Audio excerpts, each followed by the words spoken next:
stood out to me here, and this is always a huge show. The first one primarily was, I think we're reaching peak robot startup. I think we're finally getting to the point where there's so many companies coming out with programmable robots or programmable maker things and all that. It's like coding was last year.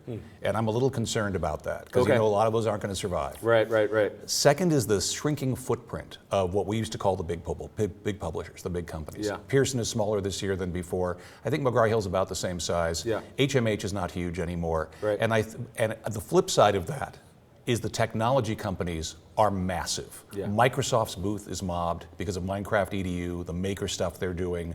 Also, Google for Education, always mobbed. Right. So that's kind of a, if you will, almost a flip in emphasis, in influence. Google, Microsoft mobbed, the traditional publishing companies smaller. Yeah, that's interesting.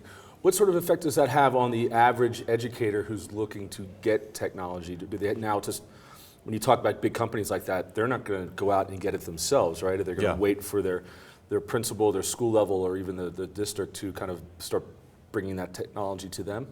Well, you know, ISTE has also transitioned over the years. It used to be a show about network connections to a school or district classroom, and you basically had just tech directors here, primarily at a district level. Now it's basically any teacher interested in tech is here. Right. So one reason I think Google and Microsoft are so popular is there's free stuff. Right. You know, free's popular. Sure. So if you got free stuff for teachers, you're going to draw a crowd. Right. That isn't necessarily the case with the traditional publishers. So if I'm somebody looking to get technology in my classroom right now, of course I'm going to turn to the free stuff first. And the good news is a lot of the big players are stepping up and providing more and more of that. Okay. Sort of as a try before you buy, if you will.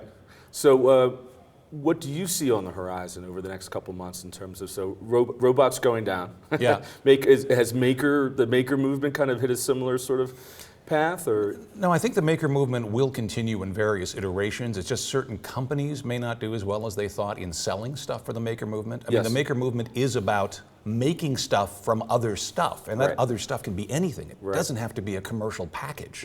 So I think maker will be very big. I think underestimated at this event that educators keep an eye on is AR, augmented reality. Much more so than VR, virtual reality.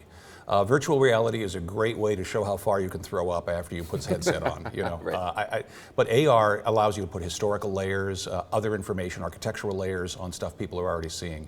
And I think that is underestimated because I don't think it necessarily has as much commercial potential on the show floor. Got you. Yeah, and maybe a few more years out before it becomes some sort of commercial applications. Yeah, I mean, Qualcomm's been working on it for years, you know, going way back. And I think now that the devices people carry with them every day have the power to be able to do AR properly. VR still requires an awkward headset or a $5 cardboard box. And then we don't need Second Life anymore. No, although it's still on the show floor, much to my surprise. It is. I mean, there's the niche for almost anything. Yep. But I think this is a very hopeful show for educators into technology, and there's a lot of cool stuff to look at. But the nice thing is a lot of the cool stuff is now becoming useful, and that's a big deal. Right. Well, Frank, thanks for your time, as always. Always a pleasure, Kevin. Pleasure. All right.